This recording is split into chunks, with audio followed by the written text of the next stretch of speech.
ladies and gentlemen, it is my great pleasure to call to order this ministerial conference of the Group of 77 and China. I wish to welcome you all most warmly. We shall now take up the agenda. I propose that the ministerial conference adopt the draft agenda that has been circulated in advance. I see no objection. It is so decided.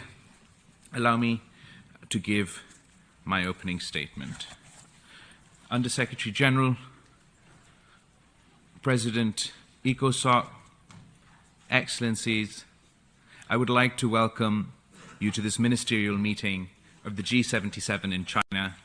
Today, the majority of the developing world face unprecedented challenges to their economic progress, as well as the danger of social and political turmoil.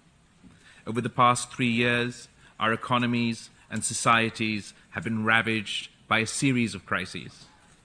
The COVID-19 pandemic, supply chain disruptions, spiraling prices, depreciating currencies, climate-induced disasters, and geopolitical tensions, especially the Ukraine war and accompanying restrictions.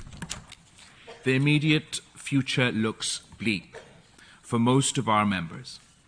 Global economic growth next year is predicted to be less than 3%. Food, fuel, and other commodity prices remain high and volatile. Rising dollar interest rates have sucked back double the amount of FDI flows to the developing countries. Depreciated developing countries' currencies and will further enlarge their debt servicing burden and ability to borrow in the markets. With the North also walking back from globalization, export-led growth is becoming difficult for most of our countries. Moreover, climate change has transformed the nature of the development challenge. We need not only achieve the SDG goals, but also simultaneously recover from the loss and damage from climate impacts, adapt to avoid future impacts, and we are expected to contribute to global mitigation targets. Overcoming the development and climate challenges requires Herculean efforts by our governments, and it requires extensive international solidarity and cooperation. The SDG's financing gap has enlarged from $2.5 trillion in 2019 to over $4 trillion today. If the cost of climate objectives is added, we will need several additional trillions to achieve the SDGs and the climate objectives. Excellencies, our people are suffering. 250 million face hunger. Famine haunts millions. 82 of our members are debt vulnerable.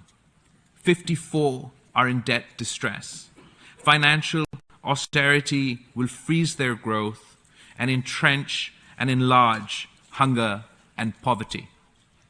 We must chart a path to break out of the poverty trap.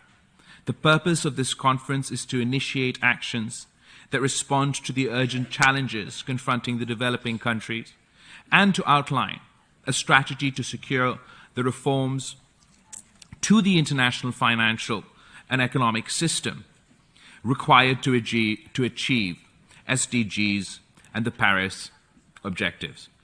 We must thank the UN Secretary General for setting up the Emergency Task Force and support many of its recommendations. We commend the Black Sea Grain Initiative and its continuation.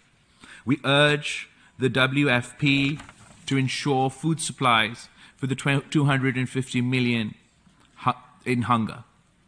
We should fully support the Secretary General's SDG stimulus proposal. Excellencies, the recently issued UNCTAD Trade and Development Report, the UNDP's debt report, and DESA's analysis have identified several measures to support growth and development.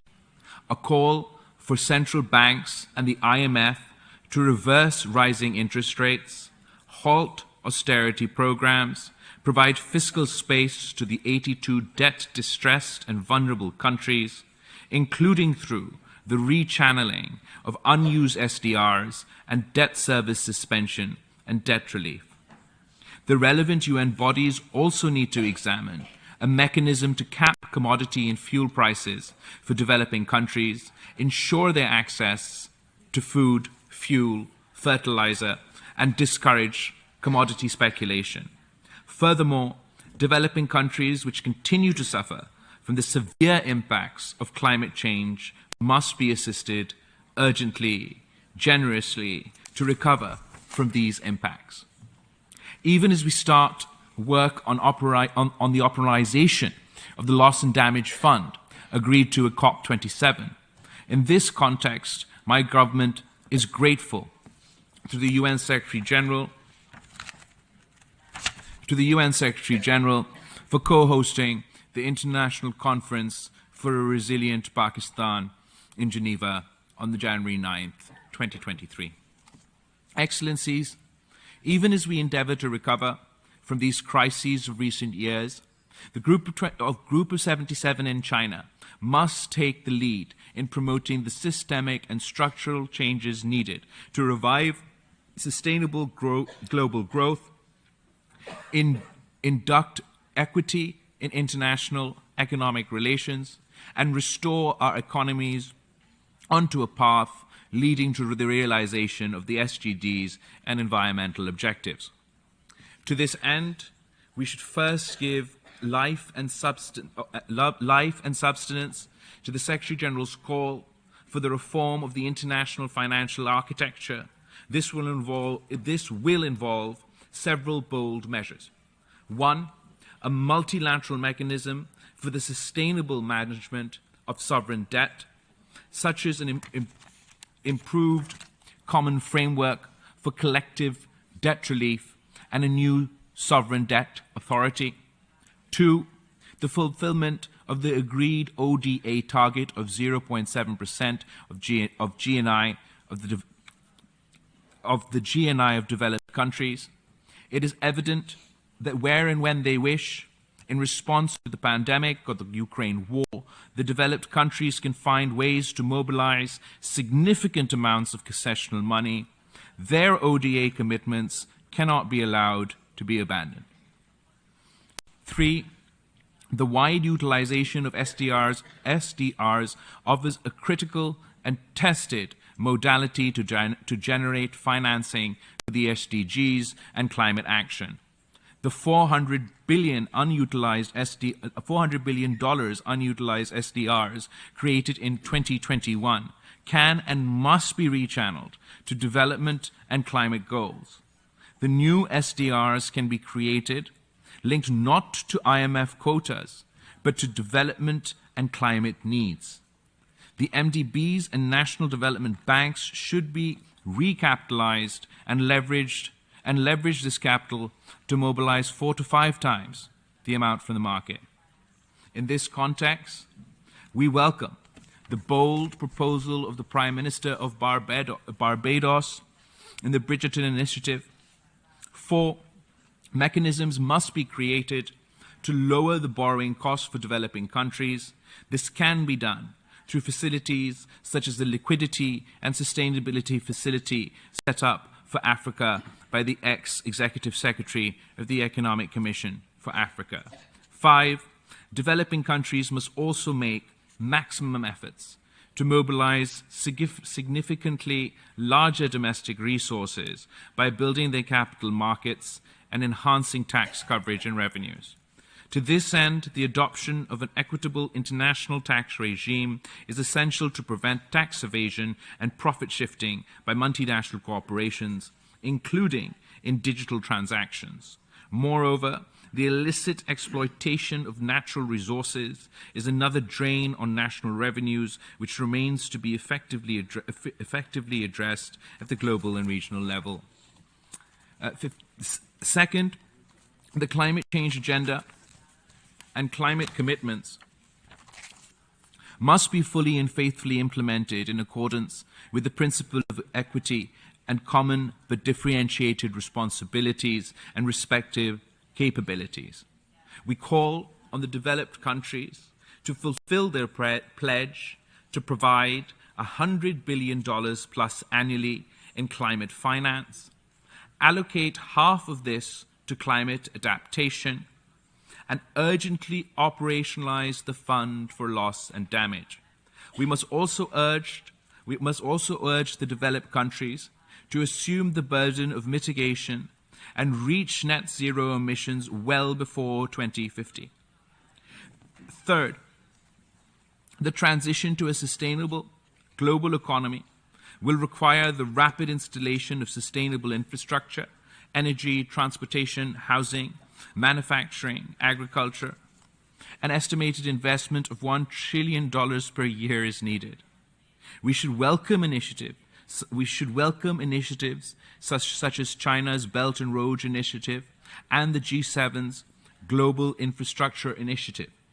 We must also develop vehicles which can access private capital for high-quality, sustainable infrastructure investment in developing countries, including through de-risking such initiatives and enabling the MDBs and national development banks to leverage their capital to access private finance. At the same time, the preparation of a sizable portfolio of viable infrastructure projects is indispensable to attract both public and especially private investment. The UN's 125 country offices should be mobilized to help developing countries prepare such high-quality, sustainable infrastructure projects. A multi-stakeholder policy board under the UN auspices would be useful to promote sustainable infrastructure investment. Fourth, the international trading system. The international trading system should be restructured to revive export-led growth in developing countries. This has been the principal route to growth in all successful developing countries. Unfortunately, the traditional advocates of open trade now want to build protectionist walls against an increasingly competitive South. Yet, apart from a few large emerging markets, most developing countries still require preferential, duty-free, and non-discriminatory access to industrial country markets. These countries should also be offered the required policy space for industrialization through, e.g., through waivers from TRIPS and TRIMS agreements. And unilateral trade protection and restrictions incompatible with the WTO agreements should be speedily eliminated. Fifth, an international technology agreement aligned with the SDGs should be adopted through inclusive negotiations. It should also offer preferential access for developing countries to relevant advanced technologies and end discriminatory restrictions. It should also focus global research and development resources and capabilities on the scientific breakthroughs which are essential or relevant to achieving the SDGs and environmental objectives. In parallel, it is vital to adopt an equitable international information technology regime which serves to bridge the digital divide and enable the developing countries to leapfrog into the global digital economy of the future. This can be encapsulated in the Digital Global Compact proposed by the Secretary General. Excellencies, what I've outlined is an ambitious yet essential agenda. Our countries cannot realize the SDGs or climate goals unless we make concrete progress on such an agenda.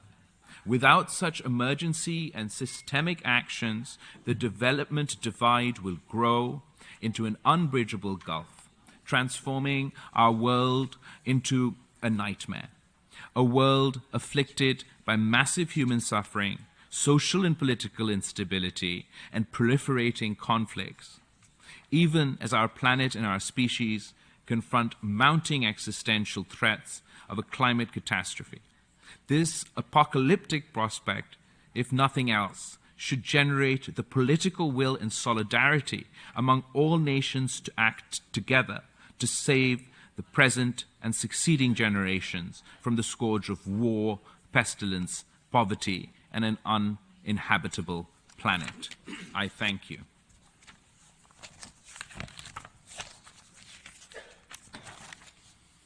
I now invite the meeting to hear a pre-recorded video statement by